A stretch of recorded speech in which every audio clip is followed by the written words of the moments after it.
The world of One Piece isn't fun. I mean, it is fun when you've got your little rubber boys who go gummu gummu and punch the living daylights out of 40-year-old men. But the world of One Piece isn't fun to live in. We've seen it time and time again, with every arc we go through and every island we explore. Some of the calmest you'll find is Usopp's home island, and even they had a pirate conspiracy that was bubbling for years in the making. But from the Civil War of Kingdoms, to the genocide of kingdoms, to the literal wiping out of islands, I don't think One Piece's world is a place you'd want to be. There's death, war, and servitude around every corner, which sounds a bit too similar to the real world, but hey, at least One Piece makes it look interesting. Point is, there's a lot of misery, and when there's this much anguish in the world, you start wondering what any of these people are living for. Some live for their countries, some for their homes, their family, their friends, or their dreams. And that last one is important because, as I discussed in my Skypiea video, dreams are what keep this world turning. Dreams are what make people want to rise up and fight the impossible. But on top of that, you need the willpower to set things in motion. You need the strength and the belief that what you're doing has an end and has a purpose, or those dreams get crushed under the unjust weight of One Piece's world. So where does that drive come from? How does one even muster the strength to have a dream, to gain that willpower, to find faith in a merciless world? And this is where the king himself comes into play. Gol D Roger. There is a heavy significance of Roger's existence in this world. At the end of the day, he's the one that opens up One Piece. He's the one that found the One Piece, and he's the one that started this great pirate age. Without Roger, we would not have Shanks, and without Shanks, we would not have Luffy, not to mention the hundreds of other characters we would also not have in this chain reaction of pirates and mayhem that Roger set off merely by existing. And yes, Roger was strong, even though we don't know the extent of his power. We just know he was an absolute beast of a man. But as cool as his mysterious levels of strength seem to be, that's not the point of his being. Until Wano, Roger was less of a character and more of a mystical force, a legend in the eyes of everyone who had both lived through and lived past his age. Unless you're Brook, the chances are, if you live in this world of One Piece, you know of the pirate Gol D Roger. The only thing is, we didn't know anything about him. In fact, neither did anyone else. Shanks, Buggy, Crocus, and Rayleigh are the only ones we meet who've actually met the guy. I say meet like Roger didn't literally raise these two kids and have a definitely not homoerotic and long-standing relationship with Mr. Silvers, but,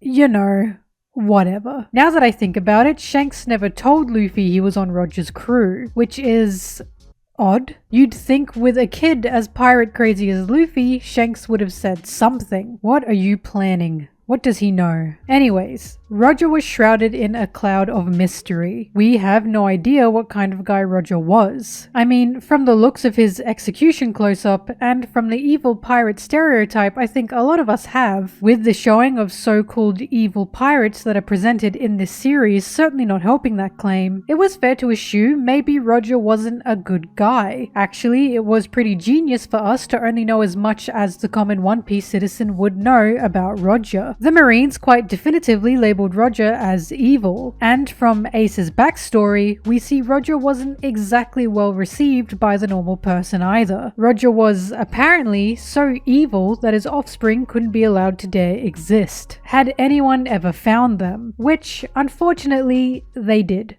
Oops. This lends us the question, what did Roger do? Sure, he sailed the seas and destroyed marine armies, and sure, he existed as a pirate, but what else? He'd have to have done something unspeakable to be branded as someone so wicked. As someone whose execution was announced across the world like they'd finally hunted down and found the main terrorizer of peace. Yet, this just doesn't seem right. But before we get any more into that, it's sponsor time. While we cannot all be pirates in our current day and age, we can still be pirates online, and we can do that safely with Atlas VPN. If you're not a tech nerd like me and have no idea what a VPN is, a VPN makes it so all your internet searches, browsing, and history is completely protected. It's sure to hide your IP address and it keeps you safe from spying, especially from the pesky FBI agent in your computer who's watching you look up Zora's big fat boobies as we speak. But Atlas VPN isn't just a VPN, it also protects you from pop-up ads and malicious malware. It can also give you access to any country's version of Netflix or Disney Plus. I mentioned Disney Plus specifically because did you guys know that the entirety of Bleach is on Australian Disney Plus? And with Atlas, you, yes, you, can take advantage of Atlas's huge discount. You can get a 3-year subscription from $1.83 a month with a 30-day money-back guarantee. Even better than that, if you use my link in the description below, you get an 82% discount for premium subscription. Snatch that deal while it's hot, and thank you so much Atlas VPN for sponsoring this video. I won't let you down. And we're back to the king of DILFs, Gol D Roger. We can tell the kind of person Roger sort of was through the people we meet who were close to him. Yes, Buggy isn't the most morally correct person, but he was by no means evil. Just a goofy clown with a love for all things expensive and shiny. Crocus is protecting a whale for whatever random crew, wink wink, had gone by. Something I don't think an evil nor mean guy would do. But, I don't know. Just a gut feeling. Shanks is, well, we don't know shit about Shanks. Apart from actually seeing him, in my opinion, he's as mysterious as Roger is, especially with recent developments in the manga. But for the time being, he's chill, and he's Luffy's biggest mentor. Then we have the Dark King, Rayleigh. I'm sure I speak for everyone when I say Rayleigh is by far one of the sweetest, kindest, and juiciest old men One Piece probably has. All this poor guy does is drink, gamble, and reminisce about the past. The very first introduction of him was freeing slaves, then being excited to meet Luffy directly after, and even protecting the Straw Hats from Kizaru's reckoning. For a man who was the first mate, trophy wife, smash piece, or anything else you want to call it of Roger's crew, there's no doubt the way Rayleigh's presented holds a lot of significance. The most significance, I would argue. And the puzzle pieces start falling into place with the introduction of Rayleigh's character. I know this might all sound weird now, but we have to remember we knew virtually nothing about Roger back in the day, especially before any Wano chapters were dropped. Building up Roger's character and giving us our own assumptions of who Roger could have been through the people that knew him is a pretty genius way of keeping our interest in him, while also showing us the very obvious marine propaganda pumped out in this world. It's pretty subtle from the get-go, with Morgan being what we could assume is a single bad egg, until seeing Full Body and Nezumi as well. Honestly, I'd say Smoker is probably the first somewhat just marine that we meet, although the definition of what is and isn't just in this One Piece world tends to differ. Something Doflamingo speech in Marineford. Either way, our perception of Roger very slowly morphs into something positive with the political world building One Piece presents us, and with the very few quotes we get from Roger himself as well. An extremely prominent and famous one being shown during Logetown. This one reading, an inherited strength of will, one's dreams, the ebb and flow of the ages. As long as people hunger for freedom, these things will exist. It's pretty impactful. These words alone, especially those first 3 sentences, are essentially the core of One Piece in its entirety. This series has always been about inherited wills, big dreams, and the flow and connection of people throughout time. Roger, as a character that existed, may as well be the spine or the base of the series. He's the one who is spoken of and embodies all the main themes, and he's the one who both found and created the MacGuffin of this series, with the MacGuffin in question being the treasure of the One Piece itself. The narrative drive Roger gives this series is pretty insane. There's no one else more suited to opening up the greatest and longest story ever told, and there's a lot more to him than just being the king of pirates. But narrative aside, what is Roger doing for the people within One Piece's world? What does he represent to them? And what is the significance of the pirate age he's created? hated? Is he a bad guy in any way? Being labeled as evil aside, and before any Wano reveals, I believe Rayleigh's fondness and pride of Luffy is enough to answer this question. Rayleigh is but one person, yet he was the closest known person to Roger. After 2 years of training Luffy, he sheds a tear as he watches him run off to his adventures, and he says a line that is honestly heartwarming. この世には偶然などないのかもしれない。すべてが必然であるかのように。縁はやおら形を成してゆく。とかく、ルフィはまた一段とあの帽子がよく似合う男になった。After praising Luffy, the captain of a new age of pirates, Rayleigh then says, it might not be a bad thing to just live a little longer. That is just heartbreaking. Of course, we knew previously that Rayleigh was distraught in discovering Roger's illness. We knew it was difficult for him to take Roger's execution, and now he's just a tired old man who seems to drink and gamble his days away. That is, until meeting Luffy, and basically telling to our faces that Luffy holds the spirit and will of Roger that makes Rayleigh want to keep living. You'd think he'd want to keep living because of his hot wife, but it's One Piece. You either live for a man or you don't live at all. Anyways, whether knowing it or not, Luffy has a bond with Roger through his connections, his hat, and even his spirit. And in the same way Luffy liberated countless islands, kingdoms, and peoples with the wish to be free, Roger has done the same. But this wasn't just during his time. Roger continued to inspire the will to live without chains even after his death. And I think we can finally touch on those Wano flashbacks. Once again, this is fantastically done, as these flashbacks are not through Roger's eyes, but through the eyes and words of Oden. We continue to gain an insight of Roger through others, through those who he affected in mind and soul, and we got a generous amount of information in Wano. In my opinion, it was still up in the air the kind of guy Roger was, but Oden's travels seemed to affirm, no matter what the Marines said, no matter what the world government tried to put out, there was not a real evil thing about him. He mirrors Robin completely in this regard, only being chased and slandered for the knowledge he held. We also find Roger had a very good relationship with Whitebeard and his crew. He doesn't kill nor severely injure anyone, and the only people we see Roger did hurt were a bunch of Marines.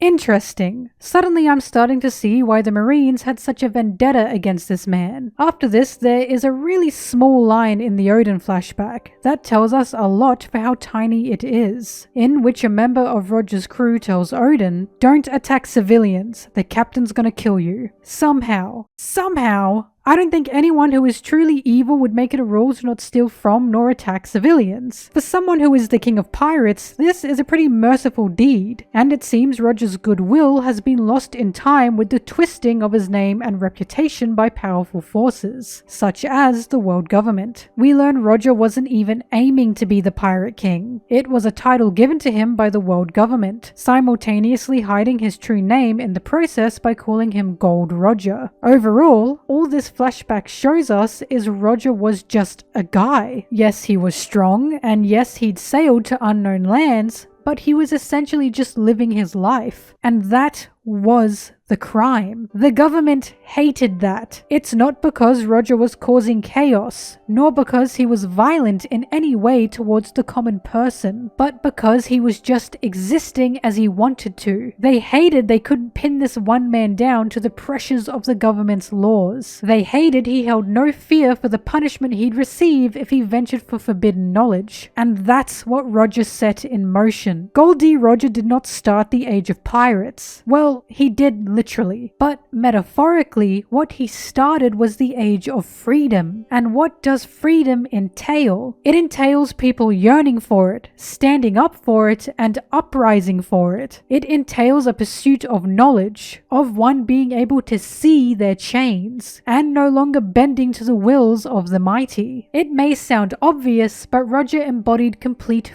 freedom. And there is something so sinister about the government wanting to crush that belief like a bug. And they very nearly did too. The execution serving as what could have been a global threat to the average person. Instead, Roger took this opportunity to both end and begin a new era, and shouted the famous lines that started a chain reaction of events in One Piece's world. 俺の財宝か欲しけりゃくれてやる探せ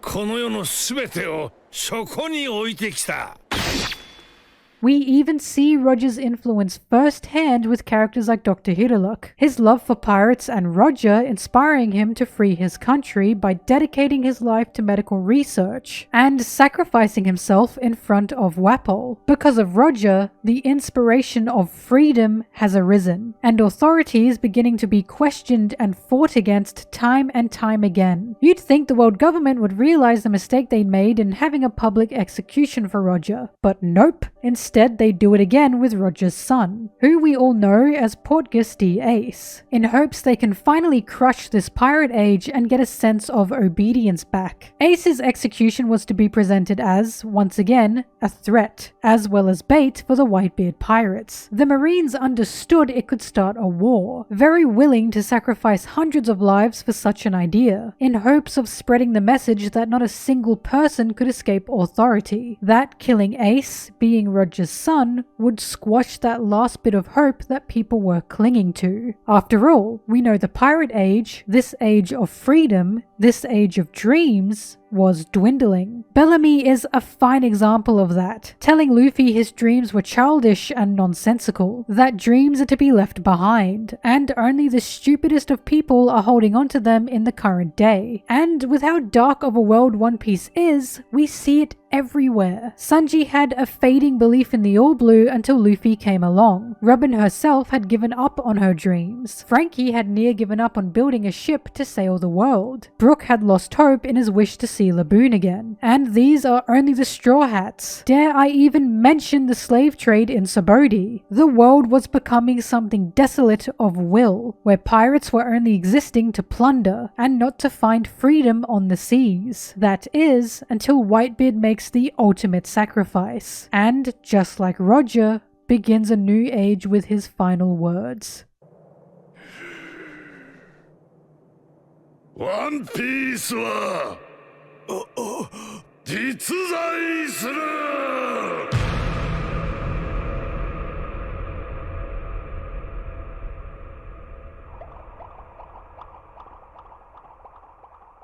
Don't worry, I am not going to show you his dick, you can rest easy. Whether it was out of love for Ace as his son, or out of respect for Roger, Whitebeard set alight that want for freedom once more. But in this moment, he also brought Roger back to life, with the Pirate King reigning over this world yet again. Something I find extremely bittersweet and ironic in its conception are the first words that open up this series. We're reminded of them when Rayleigh reads the newspaper to Roger, the same paper that claimed Roger as the King of Pirates. And after the Wano flashback, we gain a new perspective of just how shallow these words are.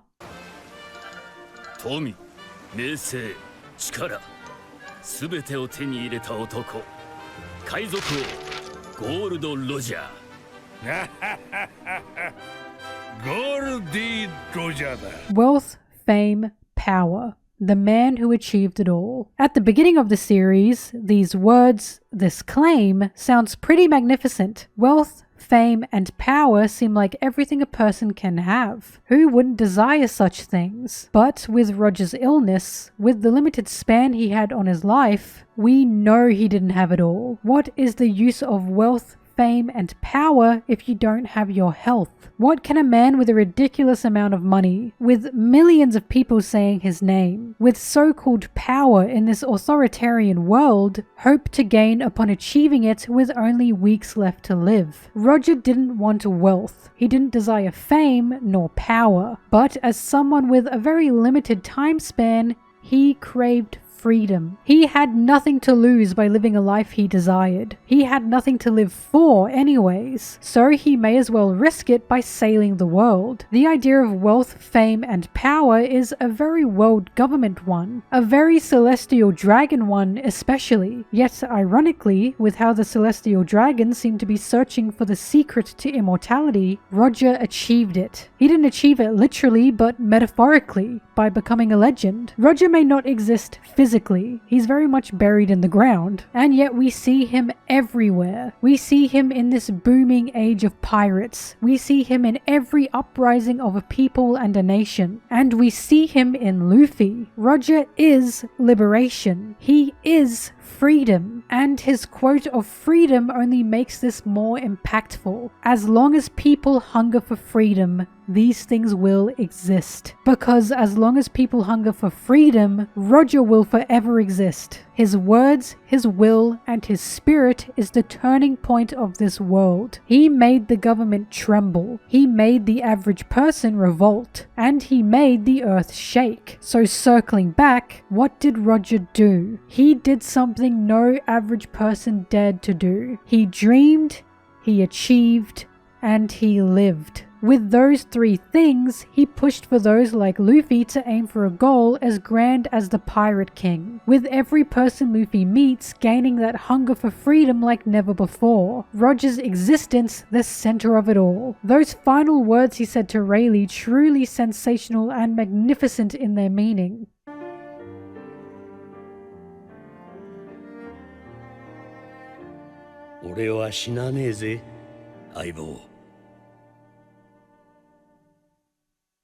I won't die. And die he didn't. And that, everyone, is the impact of Big Daddy Gol D Roger, the undisputed king of the pirates. And with that, thanks for watching. I will not lie, I have a lust for Roger like no other. Everything about him is so charming and dreamy, and he is an amazing example of a driving force as both a character and a narrative plot point. I was always interested in the mystery and impact of Roger within the world of One Piece, so I hope this video managed to shed some light on just how incredible Roger's writing is. As always, let me know what you think. Tell me if you'd risk it all for Roger, and if the answer isn't yes, then it should be yes. Just a quick reminder that I do have a Patreon, and if you would like to support me there, I'd really appreciate it. However, I know not everyone can support me in that way, and watching and sharing these videos does more than you can imagine for me. If there's anything you'd like to see me cover, One Piece or otherwise, please let me know, and I'll see you in whatever I make next. See ya!